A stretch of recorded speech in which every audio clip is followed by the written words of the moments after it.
My name is Paul Erlandson, and I'm the second best poet in our marriage. This first poem is called Internal Combustion, and it's the story of a grandfather passing along a legacy to his granddaughter. Come with me, child, past all this camouflage. Is there a secret garden there, Grandpa?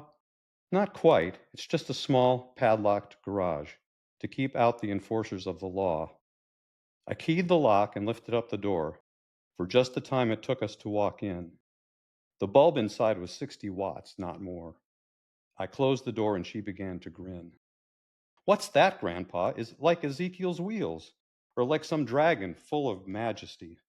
That, my girl, is called an automobile, the way that God intended it to be. In olden times, men were brave and women fierce.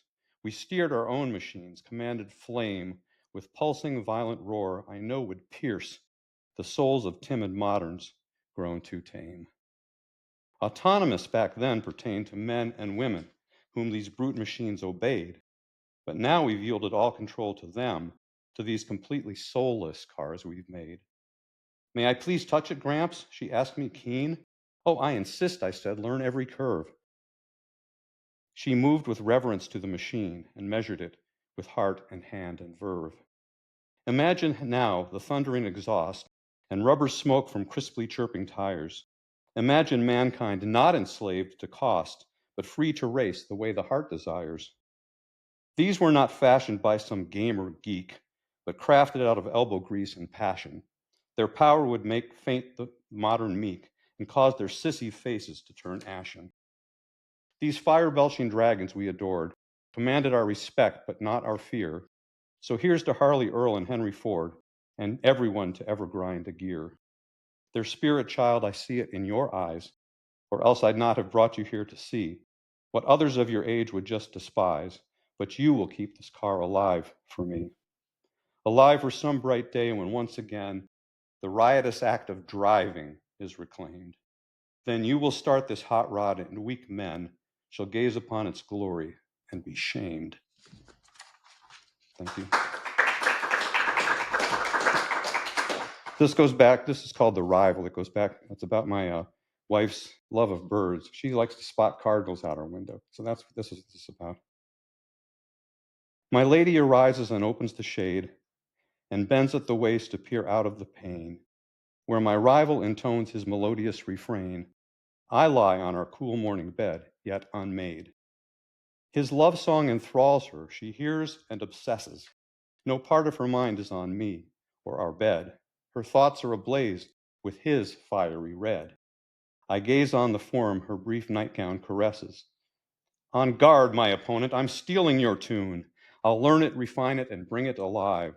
I shall serenade her at 5:45 and steal her attention away from you soon.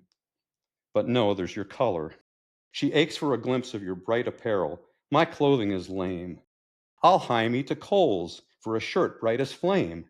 My color, not yours, shall then capture her glance. But no, there's your flying. She loves you for this. Had she wings of her own and the power of flight, she'd fly off to find you, and with you alight.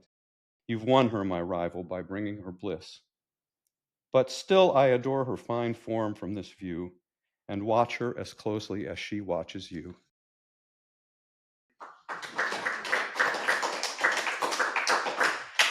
This one's called My Muse Has Left Me Desolate.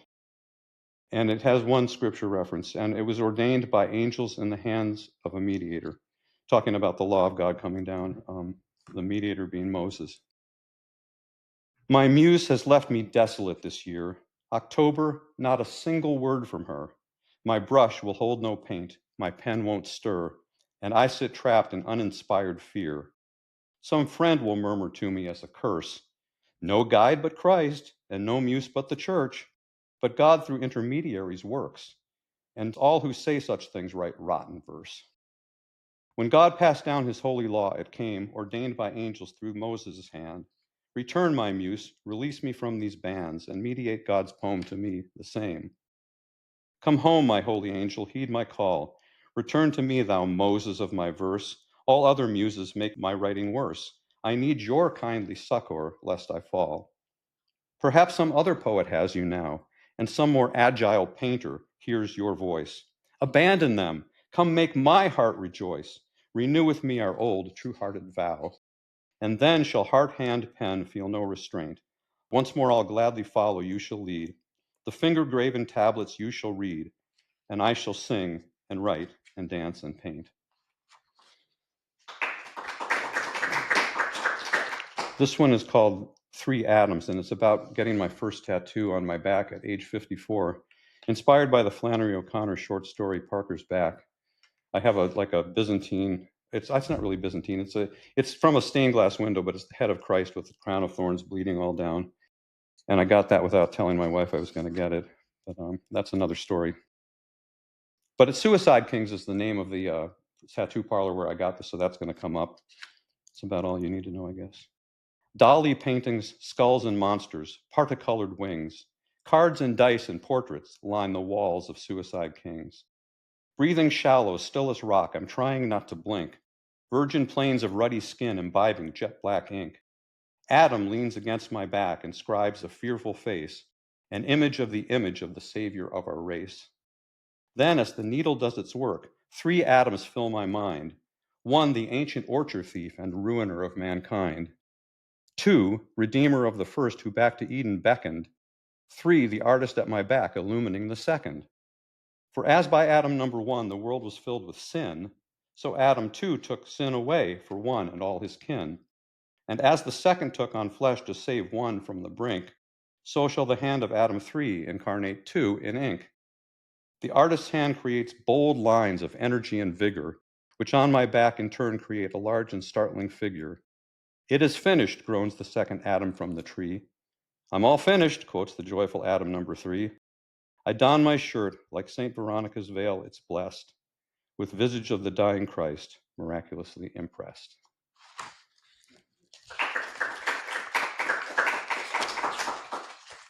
This is one that I believe got published on the Society page. It's called Pharaoh's Dream Redux. It's about the story in Genesis where Pharaoh had a dream about 7 skinny cows and 7 fat cows, but I reinterpret it for modern politics. I am not claiming Joseph was off beam when he elucidated Pharaoh's dream. I merely add a new interpretation, more suited for the state of our great nation. The 7 fat-fleshed cows are those who work, who duty and vocation never shirk, who understand the holiness of labor, and through productive toil become well-favored.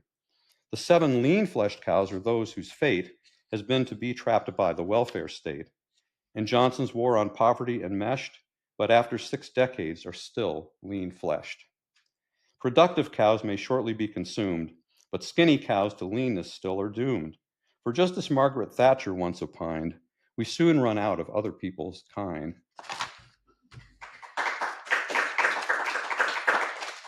This is one when I wrote in the days when I was active in my alcoholism and didn't always come straight home at night. It's called Homing. In the purple evening, in the gloaming, cease my restless ravening, bind my roaming, lest I stray from my true course, confuted, and by devil's ague be deluded. Make me drive unhindered to that haven where true love on kindred hearts is graven. With wife and children ring me all around, with mirth and angel wing and merry sound. Put to rest my mind's chaotic foaming, give me following winds and happy homing. And this is about some things, look, an order of operations kind of thing. It's called wifely beauty. What if all women have beauty sublime? And what if all men are quite blind? And what if the scales will not fall from our eyes until after the covenant's signed? And what if her beauty, unseen until wived, is hidden until you give plight? And what if that covenant, faithfully lived, is the balm that will strengthen your sight?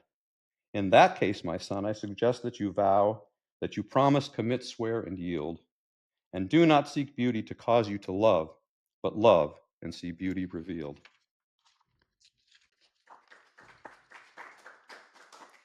This is another poem relating to my bad drinking problem. I got a DUI in December of 2013, and I'm going to read, the epigraph is actually from the court order. It is ordered that the defendant be placed on probation and the defendant shall not consume intoxicants at any time or any place, and to not be present in a place where the sale of alcohol is the major business. You can tell it's going to be really cheery, right? I was most sad when they said unto me, let us go into the house where ale is poured, and tenebral, cool spirits flow down free. For from such houses have I now been barred. My sin has gated me on every side, from every type of liquid reverence. The judge's writ has bound my will and tied me to a bleak, unwilling temperance.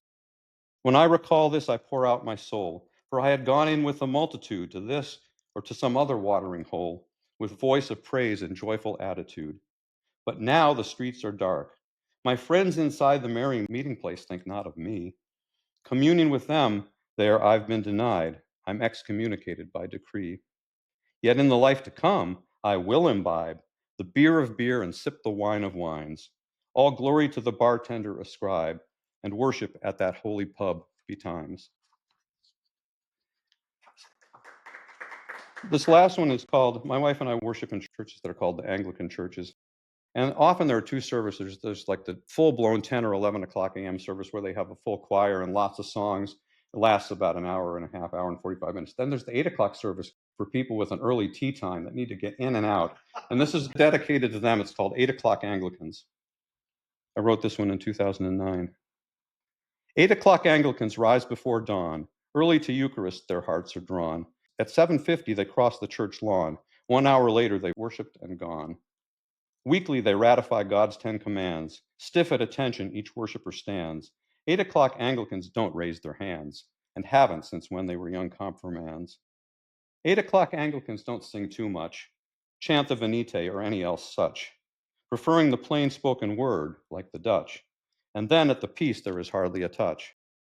When the dismissal comes, there is no laughter, rising from reverent kneeler to rafter, no parish activity scheduled for after.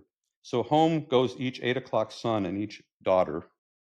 8 o'clock Anglicans, sons of the morning, early the temples of God are adorning.